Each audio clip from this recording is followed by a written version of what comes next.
Marcus Aurelius once said, "You have power over your mind, not outside events." Realize this, and you will find strength in a world where emotions can feel like turbulent waves. How do we find our anchor? Join us as we explore 7 Stoic lessons that hold the key to mastering your emotions and navigating life's storms with unwavering resolve. Before we begin, I would appreciate if you liked the video so that you can help me to continue spreading the Stoic philosophy. If you are not subscribed, I recommend you to subscribe and activate the bell so you don't miss any video. Lesson number 1, understand what's in your control. Have you ever found yourself caught in a storm? Not the kind with rain and thunder, but the storms of life. Unexpected events, disappointments, or sudden changes. The Stoics, philosophers from ancient Greece and Rome, have a lesson that feels like an anchor in these storms. The dichotomy of control. Picture this. You're planning an outdoor event, and despite all your preparations, it rains. Now you can't control the weather, no matter how much you'd like to. But your reaction to the rain, that's entirely up to you. You could lament, get frustrated, or you could adapt. Maybe move the event indoors or see the rain as a refreshing change. Epictetus, a Stoic philosopher who was born a slave and rose to become one of the most influential thinkers of his time, put it succinctly. Some things are in our control and others not. It sounds simple, right? But in this simplicity lies a profound wisdom that has the power to transform our lives. Every day we're faced with a myriad of situations. Some we can influence, like our daily routines, the books we read, or the company we keep. But many are beyond our grasp. Global events, the actions of others, the passage of time, and yes, the weather. Now here's where it gets interesting. The Stoics believed that our well-being doesn't depend on external events, but on how we interpret and respond to them. It's not the event itself, but our judgment about the event that causes our emotions. Think back to a time you faced a setback. Maybe you didn't get that job you wanted. At the moment it felt like a disaster, but with time, perhaps you realized it was a blessing in disguise, leading you to a better opportunity or personal growth.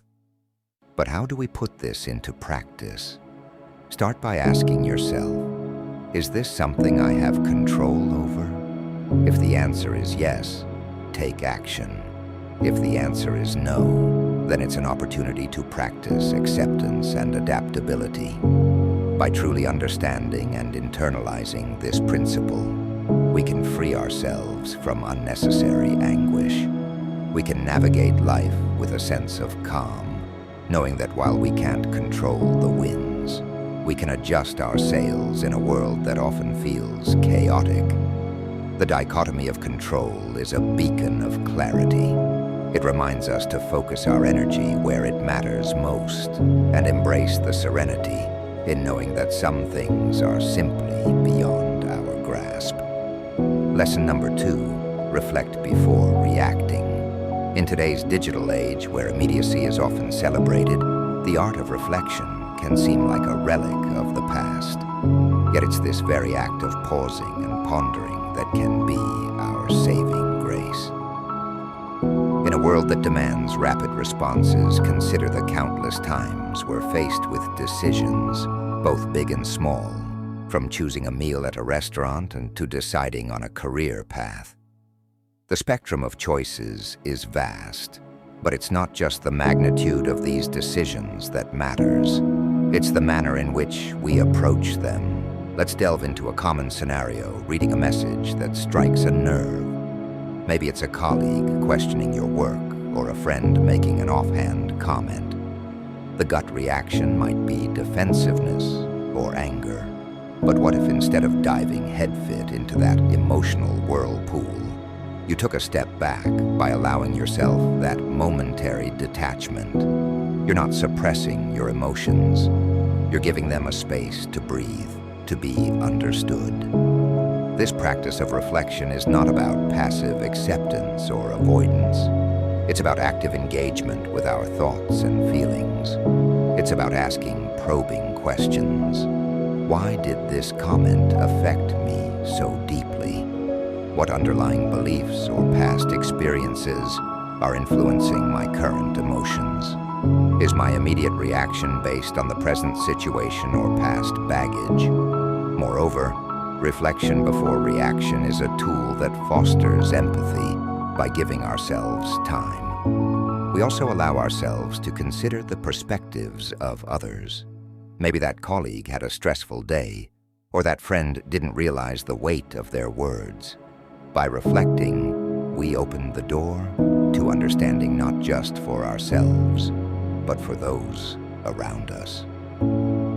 In relationships, this practice can be a cornerstone. How many misunderstandings could be avoided if we took the time to reflect before reacting? How many bridges could be built instead of burned? It's in these reflective moments that we find clarity, compassion, and connection. Furthermore, in professional settings, the ability to pause and ponder is invaluable. Leaders who reflect before making decisions are often more respected and effective. They're seen as thoughtful, measured, and wise. Their decisions, born from reflection, often stand the test of time in a world that often feels like it's moving at breakneck speed. The act of reflection becomes a form of rebellion, a quiet yet powerful statement that we won't be swept away by the currents of immediacy. It's a commitment to ourselves, to our well-being, and to the quality of our interactions with the world. In essence, to reflect before reacting is more than just a practice. It's a philosophy, a way of life that champions depth over breadth, understanding over impulsivity, and meaningful connections over fleeting interactions.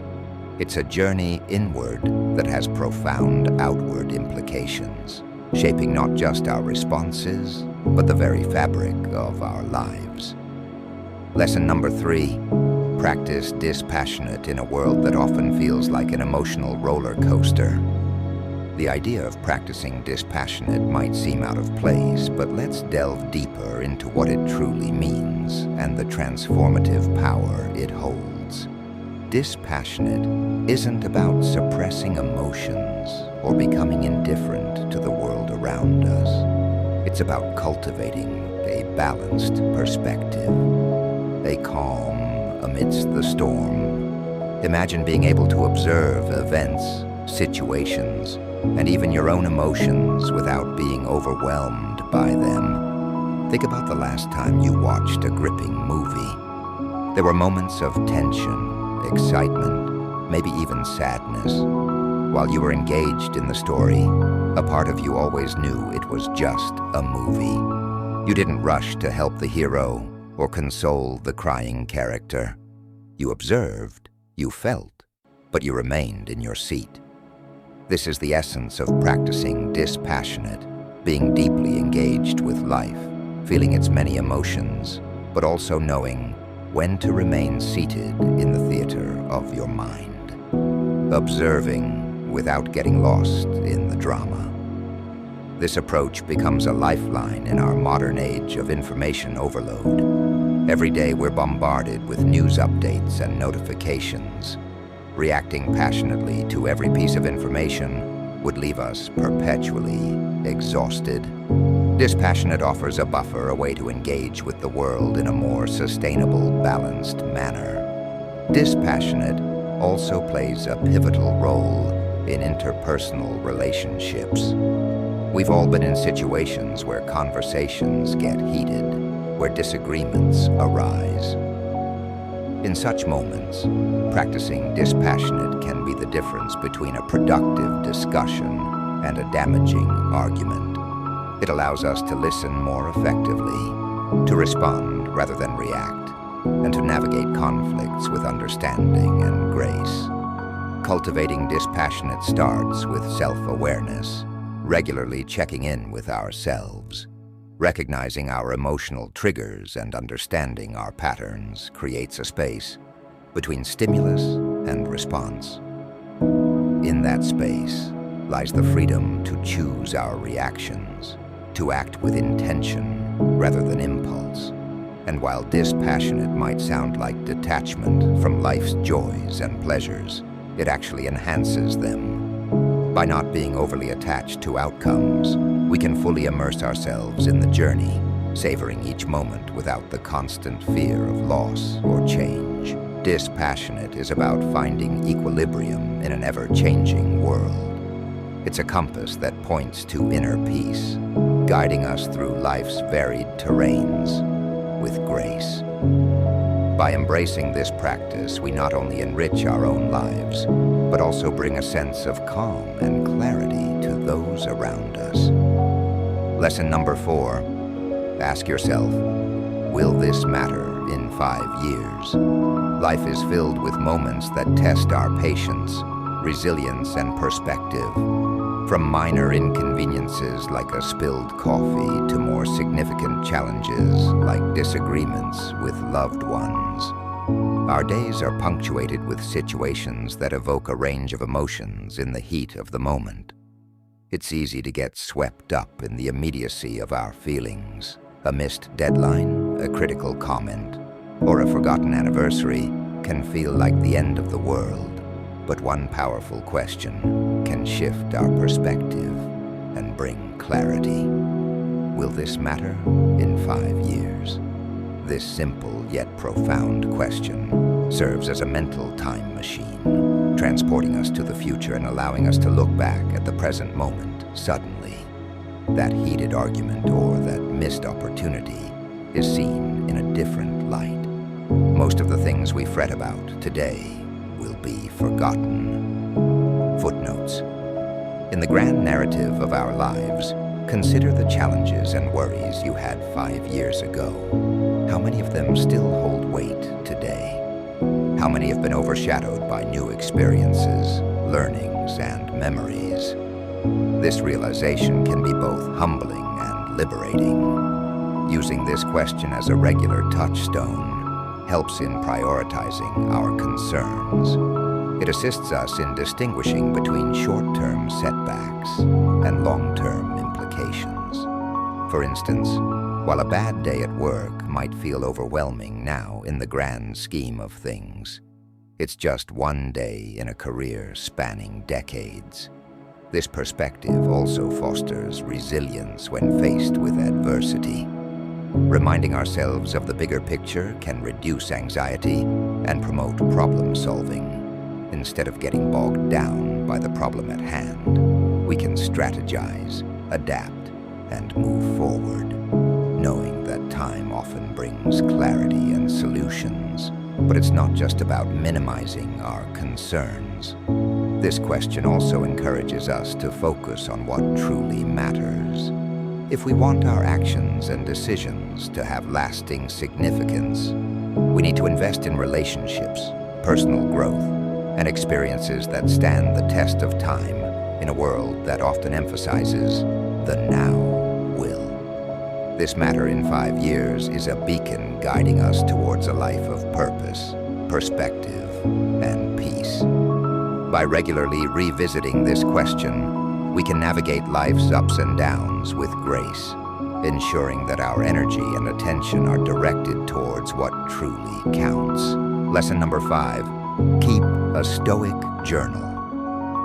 The act of journaling has been celebrated across cultures and epochs, not just as a record of events, but as a tool for introspection, growth, and clarity. The Stoics, with their emphasis on self-awareness and personal betterment, were no strangers to this practice. A Stoic journal isn't merely a diary of daily happenings. It's a space for reflection, for dialogue with oneself, for dissecting emotions, decisions, and reactions. It's where the external world meets the internal, where events are weighed against personal values and beliefs. Imagine ending your day by recounting not just what happened, but how you responded. Why did a particular comment upset you? What triggered that burst of joy during a mundane task? By dissecting our day, we begin to understand the patterns of our psyche. We start to see the triggers that sway our mood, the values that guide our decisions, and the habits that shape our days. Marcus Aurelius, the Roman emperor and Stoic philosopher, kept a journal which is now known as Meditations. It wasn't meant for publication. It was a personal dialogue, a space for him to guide himself, to remind himself of Stoic principles, and to navigate the challenges of his life with wisdom.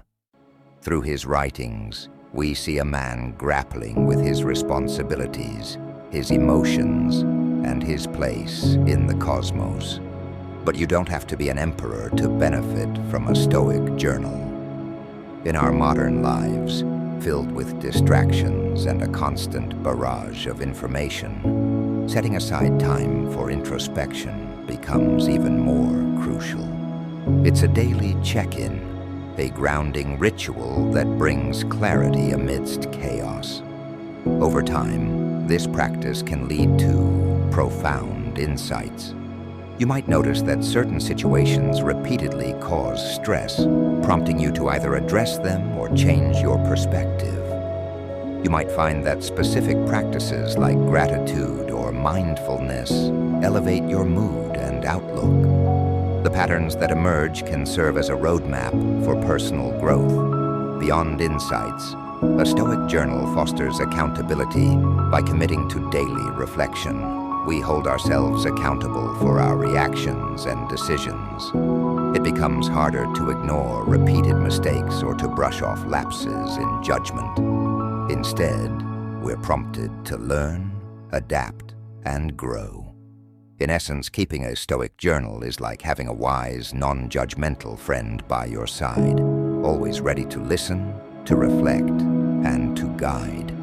It's a commitment to personal growth, to understanding oneself better, and to living a life aligned with one's values and principles. Lesson number 6. See obstacles as opportunities.